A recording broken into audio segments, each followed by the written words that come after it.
¿Qué tal? Estamos en una nueva entrega de Pensándonos a nosotros mismos con el doctor Mario Burkun. Mario, qué buen momento para profundizar el pensarnos, el planificar el futuro. Cuando Argentina vuelve a la buena senda, por ejemplo, con el caso de YPF, donde un primer paso ha sido recuperar el 51% de las acciones y, bueno, el Estado Nacional, a través del juego provincia-nación, bueno, toma un rumbo que habrá que transitar. ¿Qué te dispara esto como idea? Como primero que me dispara, así como individuo, es el tema del ser.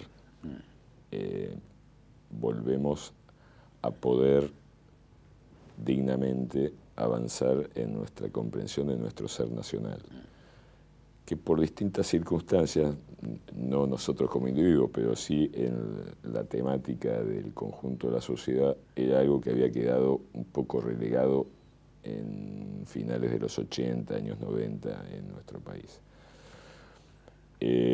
Esto vuelve a poner sobre la mesa, llamémoslo así, en el debate cotidiano y sobre todo en la gente joven, la temática de la identidad nacional y la soberanía. Una de nuestras premisas es la soberanía política y nos vuelve a revalorizar, que se viene haciendo, el rol de la política se viene revalorizando en los últimos años, pero con temas de esta magnitud toma una relevancia mucho más importante. No solamente en Argentina, sino también en América Latina. Ya vemos que tiene inmediatos reflejos en los países limítrofes. Te interrumpo un segundo, sí. Porque hay algo que quiero subrayar. Nuestra generación por ahí tiene el hábito, por lo menos yo, de dar por sentados conceptos. Y hablaste de soberanía. Vamos a situarlo en el caso de Repsol. La diferencia entre por qué es importante y qué es esta soberanía que recuperamos ahora. ¿Qué pasó y qué debería pasar, no? Bueno, hay hitos que son constitutivos de las identidades nacionales. En nuestra historia, en cómo se ha ido conformando, un hito constitutivo han sido ciertas empresas nacionales que han marcado nuestra historia económica. Una de ellas fue YPF. O sea, el descubrimiento de gas y de petróleo en Argentina y la constitución de una empresa del Estado, como fue YPF, marcó nuestra historia. Así como YPF, te puedo decir, en su momento los ferrocarriles, la industria siderúrgica, Altos Hornos de Zapla, por ejemplo, claro, en la historia de lo que es la simbología de una identidad nacional de soberanía, sobre todo económica y política. Eso se había diluido en las privatizaciones, se diluyó muchísimo, se diluyó también cuando se da la reforma de la Constitución y las provincias quedan a cargo de los recursos naturales. No porque no sea válido para el federalismo, yo creo que es muy importante, sino porque la manera en que se asumió el tema de la descentralización como precepto orientador del Banco Mundial, en realidad lo que se estaba haciendo era el Estado Nacional... Debilitar a la decisión nacional y la negociación. Debilitado, sin capacidad de control ni de regulación de sus propios recursos económicos y con un cambio muy fuerte. En su momento, yo buscando uno de mis chicos en el Google, un artículo que yo escribí cuando se da la primera discusión sobre la privatización de YPF en aquella época, en un lugar que hoy está mal visto, pero que en aquella época tenía bastantes periodistas de izquierda, que era Clarín. Escribí un artículo sobre que esta privatización, mucho más que las otras, la de YPF, era un cambio en la forma de acumulación argentina y en la soberanía. Está en el Google. Lo digo porque en aquella época los únicos con los cuales se coincidía eran los sectores nacionalistas. Yeah. Desarrollistas más progre, desarrollistas más a la derecha, pero eran los únicos con los cuales uno podía hacer debates sobre el tema de la privatización. Lo digo porque incluso todos los compañeros del peronismo de la época estaban en el discurso de Doña Rosa y de Neustadt. Sí, sí. Lo habían incorporado. Esto vuelve a ser un cambio en la forma de acumulación, muy importante. O sea, son hitos constitutivos. La nacionalización del 51% y tener la mayoría de YPF. Aunque ahora hay muchas otras compañías, no solamente YPF, pero marca un cambio en la forma de acumulación, no tanto en lo inmediato, en lo económico, sino en la forma de concebir el futuro del país. Claro, yo te acoto algo. A ver, una empresa privada, la que fuera, en este caso fue Repsol, pero toma una decisión, maximizar la ganancia. Entonces, del producto, de lo que obtiene de nuestra riqueza, porque la riqueza es de los argentinos, del suelo, remesa como utilidades una parte muy importante, el 80, el 90% del dinero que obtiene de la extracción. Un Estado nacional, Argentina o el que sea, de pronto puede establecer soberanamente una decisión diferente, minimizar la utilidad, pagar los costos de exploración y explotación, pero garantizar justamente el suministro del producto. Ahí hay una diferencia sutil, profunda, sí, en cuanto a la soberanía, ¿no? Sí, pero la diferencia sobre todo es que toda empresa, sí, incluidas las empresas del Estado, como puede ser Electricidad de Francia, como puede ser Petrobras, como somos nosotros, como es Pemex en México, toda empresa maximiza ganancias, mucho más en la etapa de globalización en la cual nos encontramos. El problema cuando la forma de esto que llamamos maximizar la ganancia adopta una forma de renta diferencial especulativa, en donde ya no es la ganancia, sino es la porción de ganancia que se usa para especular. ¿Cómo especulaba YPF? La vaciaba internamente y la sacaba para afuera la ganancia. Entonces, esto va contra la propia empresa. Vos decís, bueno, esto es anticapitalista, digamos. En lugar de reproducir la empresa, la está fundiendo. Sí. Efectivamente, la estaba fundiendo. Lo mismo hicieron en aerolíneas. Yo podría avanzar otros temas ahora a futuro. Sí, sí. Como decían los críticos de la Comuna de París, no hay que asustar a la burguesía, ¿no? Il faut pas épater les bourgeois. No hay que asustar a la burguesía. Pero el año que viene estoy seguro que el Estado Nacional va a tener que salir a rescatar algunos bancos que van a quebrar en España ahora y que son inversiones bancarias especulativas en Argentina. Santander Río, banco francés. ¿Por qué? Porque hoy la discusión en España, en Europa, es si el Banco Central Europeo rescata al Santander, al Bilbao Vizcaya y a la Caixa de Barcelona, porque son bancos sobreendeudados sin base real, a diferencia de otros bancos europeos. Lo mismo que ha pasado en Grecia. O sea, el Estado Nacional de sus lugares de origen se va a tener que hacer cargo. Como ese Estado Nacional, en el caso español, no tiene recursos, lo va a tener que hacer el Banco Central Europeo. El Banco Central Europeo no opera sin el acuerdo, el OK de la señora Merkel, o sea, de Alemania. En nosotros, ¿qué es lo que va a ocurrir? Digo nosotros, Brasil, Ecuador, Venezuela, los lugares donde la banca también se difundió, y la actividad petrolífera. Repsol, a través nuestro, se difundió en Bolivia, en Ecuador, en Venezuela. Nos han usado de plataforma. Eso, por eso te digo, el tema de la dignidad y de la soberanía va más lejos que el tema del beneficio o de la expatriación del beneficio. Va también porque te usan una soberanía nacional externa contra tu propio interés nacional. Esto, desde el punto de vista de relación internacional, es muy importante porque es una forma, nosotros de la vieja estructura del análisis de la dependencia, es una forma neocolonial que utilizaron.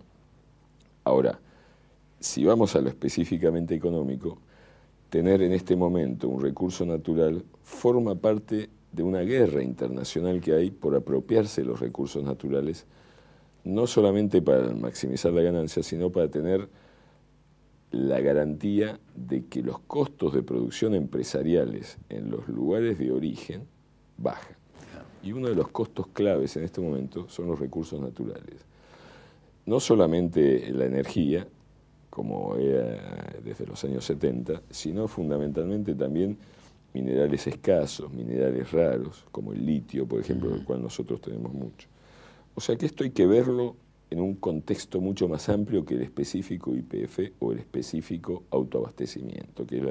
Yo vi la discusión en la Cámara de Diputados, todo el mundo estaba con la historia y este hizo este. No, hay que mirar a futuro en lo que es el control y la regulación de los recursos naturales, porque sobre eso se está usando lo que se llama commodities como una forma de especulación financiera con este tema de la renta diferencial, que nos va a ayudar a nosotros a analizar el tema de la renta.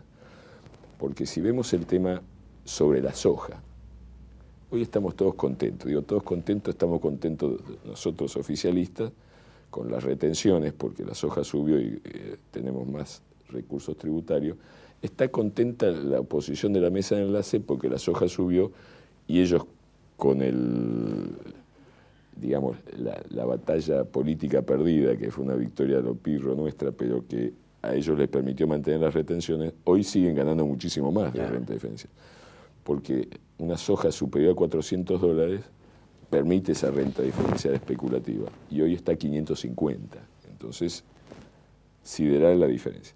Pero el tema de la renta en el sector de recursos primarios y en el sector financiero es un tema a analizar en la globalización con mucha inteligencia política, porque ese es el futuro del cual no solamente vamos a tener los recursos para acumular productivamente en el sector industrial, porque hay que renovar tecnología, porque hay que tener más equipo de capital, sino que nos va a permitir también tener un comercio internacional más genuino.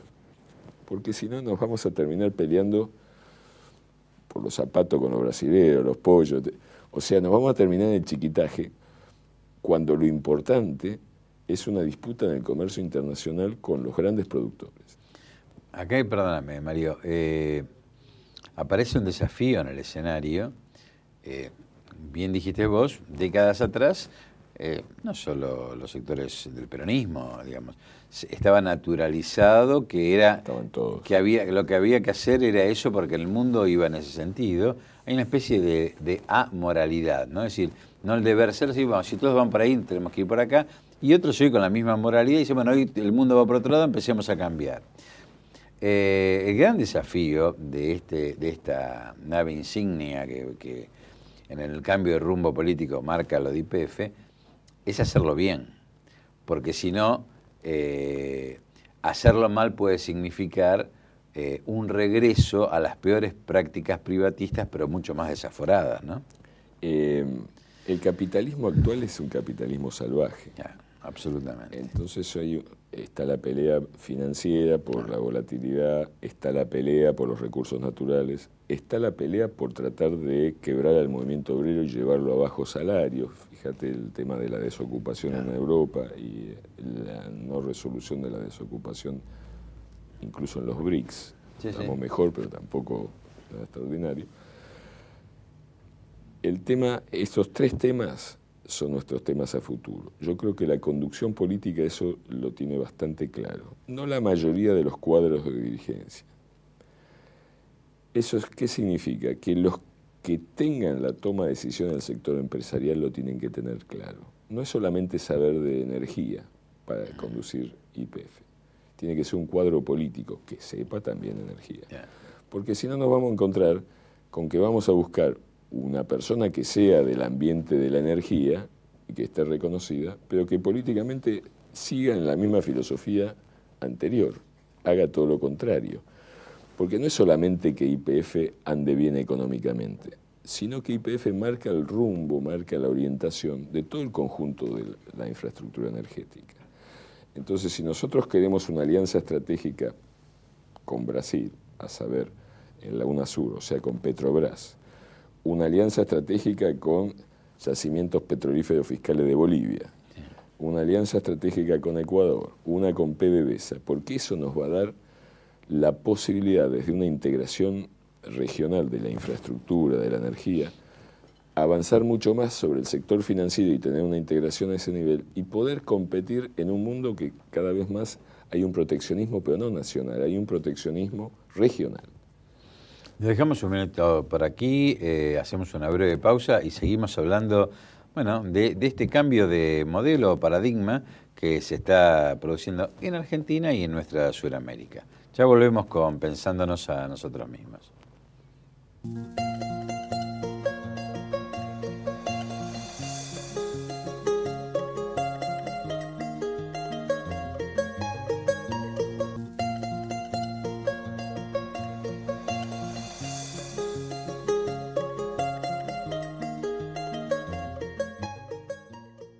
Mario, estamos hablando de la nave insignia, ¿no? Del caso YPF. En realidad, no sé si la nave insignia, porque previamente se recuperaron las FJP, que también había sido un saqueo. Y en realidad aerolíneas, había sido otro vaciamiento, 2 veces, digamos, tuvo en manos de los españoles y hicieron lo mismo. Pero el otro día estaba viajando en un remis por el barrio de nuestra comarca de San Isidro, y un chico, realmente un joven muy formado, me repetía constantemente la visión de que nos caíamos del mundo, de que esto que estábamos haciendo nos hacía perder credibilidad, que éramos poco serios. ¿Qué le contestamos? Yo creo que al revés. Si hay una demanda del mundo, cuando decimos del mundo, del primer mundo. Sí, que primero, ¿qué es el mundo? Digamos, ¿no? ¿Qué es el mundo hoy? Sí, sí, hay un primer mundo y hay un segundo y hay un tercero. Claro. España está en el segundo mundo. Claro. El capital español es un capital subsidiario a nivel financiero de los grandes grupos bancarios internacionales. O sea, España pedía prestado en Londres a una tasa de interés y nos represtaba a nosotros. No tenía capital genuino. Por eso están endeudados y ahora no tienen para pagar. El primer mundo de la energía, que es el que inmediatamente apenas se dio esta noticia, vino a buscar negociar con el ministro de Vido y con Axel Kicillof, el viceministro. Es el primer mundo de la energía, no es Repsol, que es una intermediaria, que es Exxon, la Chevron, Total, a mi entender también, aunque es más complicado explicitarlo en este momento, British Petroleum, han venido y están negociando. Y los chinos, con sus 3 grandes empresas. A mí me pidieron un artículo en Rusia Hoy que apareció el domingo. Los rusos quieren también venir. Rosneft está buscando pista. ¿Qué significa eso? Esos son los grandes capitales. Rosneft hizo una alianza con la ENI italiana por el tema de Libia y por el tema del petróleo del norte de África. Hay una disputa, una guerra en la zona de Sud Sudán, que se hizo guerra entre Sudán y Sud Sudán, con las 3 empresas chinas atrás para ver quién se queda con el petróleo que hay ahí y sacarlo por Mombasa, por Mozambique. Hay una disputa muy grande con Evo Morales. Lo que pasa es que Evo Morales tiene una fuerza política que va más allá, claro, va más allá de una disputa económica común. Y una convicción, ¿no? Y una convicción, y tiene una trascendencia filosófica que viene mucho más atrás que este tema específicamente de negociación económica. Y atrás de todo esto hay una disputa muy grande a nivel internacional entre China y Estados Unidos. Porque hay crisis en algunos lugares muy fuerte, y esa crisis también necesita del crecimiento en otros lugares. Hay un motor, no hay una crisis. La crisis es sistémica, no es que ocurrió por azar y después desaparece. No es un acontecimiento, forma parte del comportamiento del capital. En esa crisis, Estados Unidos está saliendo, entre comillas, de la crisis, con una reconversión tecnológica impresionante y necesita recursos energéticos baratos. Pero China también necesita recursos energéticos baratos para seguir creciendo al ritmo que crece. China, digo, la India. Sí, sí. Los japoneses son absolutamente dependientes de la energía de algún lugar del mundo. Entonces el tema energético, en lugar de expulsar, atrae. Absolutamente atrae. Y más en un Estado que garantiza el control social. Porque Cristina ganó con el 54% de votos. Ayer la elección por la nacionalización de YPF fue mucho más poderosa en porcentaje. Pero si hoy hacemos una compulsa de acuerdo o desacuerdo con este tema, el 90% de los argentinos debe estar de acuerdo. Y dentro del otro 10% hay muchos que están de acuerdo en el contenido, pero le encuentran algún pelo a la sopa. Yo creo que hay un poder de decisión importante. Hay que usarlo para una nueva forma de acumulación. Cuando yo digo nueva forma de acumulación, nosotros necesitamos, nosotros los brasileños, garantizar un crecimiento industrial que acompañe esta producción excedentaria que tenemos de recursos naturales. Mira, estás entrando en un tema de a veces de conversación de amigos, de café o de ámbitos de pensamiento, que es el tema de la planificación, ¿no? Es decir, yo tengo la sensación que la Argentina necesita un área de planificación diferente a la que tiene actualmente. No hago ninguna crítica al actual ministro, no. Digo, la gestión te absorbe. La gestión, vos tenés que estar ejecutando otros días, si sos ministro de algo o secretario de algo, de un área como la de planificación. Que te falta, que tenés que ir a buscar el barco porque falta gas. Digo, resolver la coyuntura es gravísimo. Me parece que sería interesante empezar a pensar un área de pensamiento estratégico que sea una especie de comité o ámbito de asesoramiento de calidad de quien ejecute las políticas, no importa quién sea, porque no hay, en mi modo de ver, una compatibilidad entre pensar a largo plazo y ejecutar la coyuntura. No porque, obviamente la coyuntura no puede ir en contra de lo que uno planifica, pero también es cierto que a veces te impide levantar un poco la vista porque uno tiene que atender la urgencia, ¿no? Es como si nos hubiéramos puesto de acuerdo. Yo estoy en el tema de planificación hace muchos años. Sí. Incluso yo fui el titular concursado 2 veces de la cátedra de planificación en la carrera de la UBA, de la licenciatura en Economía. Hasta que hubo un cambio de plan de estudios en la década de 90, donde la cátedra de planificación fue eliminada. Claro, para el capitalismo salvaje muy mala palabra. La planificación se eliminó junto con la cátedra de Economía Agraria y de Economía Industrial, para que ubiquemos lo que estudia un economista en la UBA.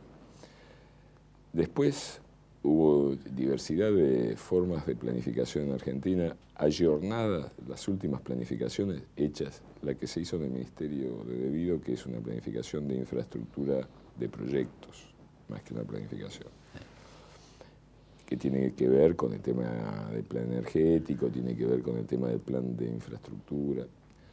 La planificación un poco más elaborada, a mi entender, es la que hizo Julián Domínguez en Agricultura, que es una planificación por objetivos, pero desde abajo, o sea, con los distintos sectores, sobre todo la problemática agrícola y ganadera argentina, que es un plan interesantísimo. Nosotros colaboramos en eso, en la capacitación del Ministerio de Agricultura.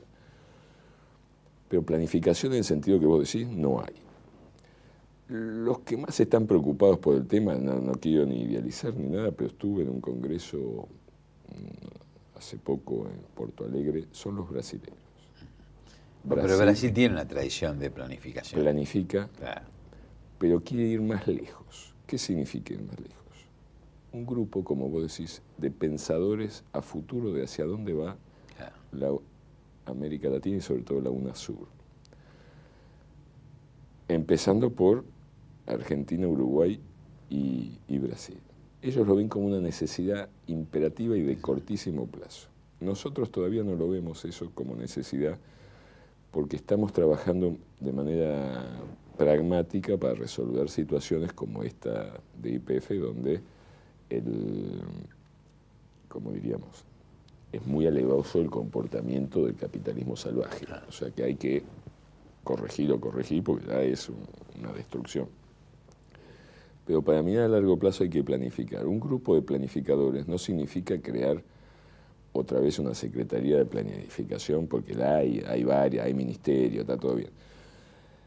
Pero gente que planifique realmente, incorporando las necesidades regionales, las provincias, los productores.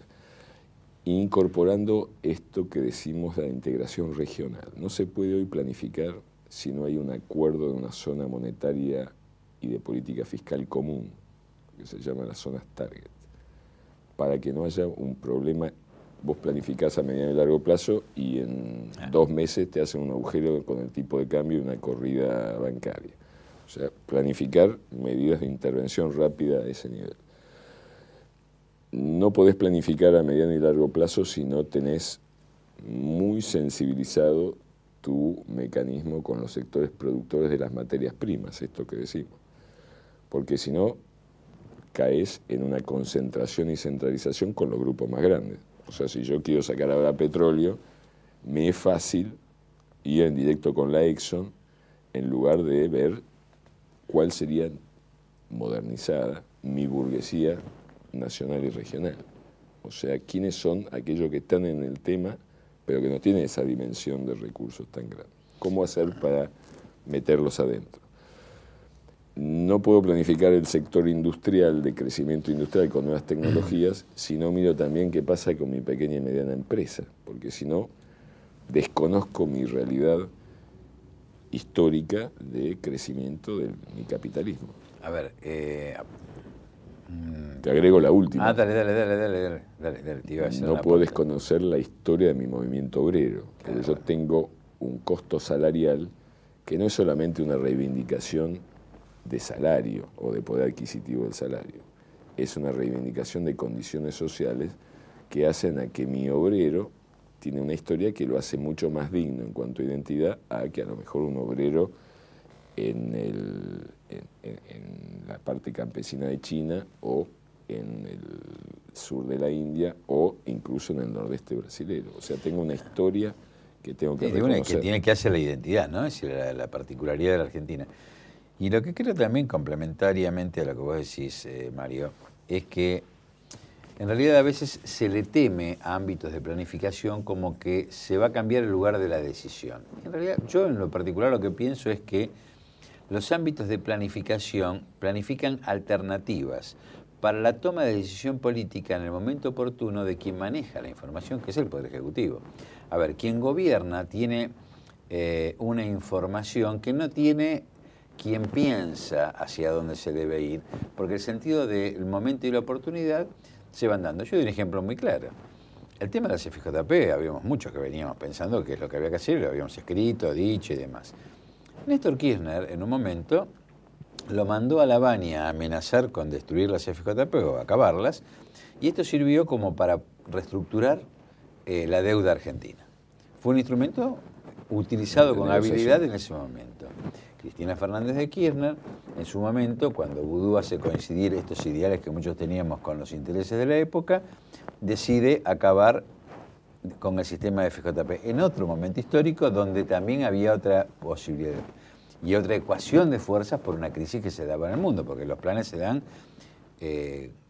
justamente en sintonía con lo que pasa en la realidad mundial. Y esto lo digo porque no hay que temerle a la planificación. Planificación es tener dónde diseñar alternativas y dejarlas liberadas a la toma de la decisión política de quien concentra la conducción del Estado y de quien Eso por supuesto, manda. Eso dentro del peronismo está muy claro en cuanto a los liderazgos. A veces no quedó tan claro en nuestra historia porque los ministros de Economía o los presidentes de los bancos centrales, cuando la toma de decisión política, en este caso los presidentes, era exitosa para la coyuntura, creían que era un éxito de ellos y que podían disputarle la conducción política. A veces también algunos gobernadores o algunos dirigentes sindicales, lo vemos todos los días. Sí. Ese es un grave error, porque en lugar de ser un equipo de asesores que trabaja en común y que operativiza la toma de decisión política, buscan destruir al líder político. Obviamente, ¿eso a qué llevó? El que recompuso el rol presidencial fue Kirchner, que eliminó a esos ministros de Economía o presidente del Banco Central que tenían un poder alternativo. Mucho más fuerte, Cristina, que directamente lo sacó arredrado y chao. Y completó una etapa de la que vamos a seguir hablando, porque se nos acabó el tiempo, donde la política recuperó la conducción. Totalmente. Mario, gracias. Seguimos hablando de las cosas que hacen a nuestro presente, a nuestro futuro y pensándonos a nosotros mismos. No, gracias a vos por la invitación.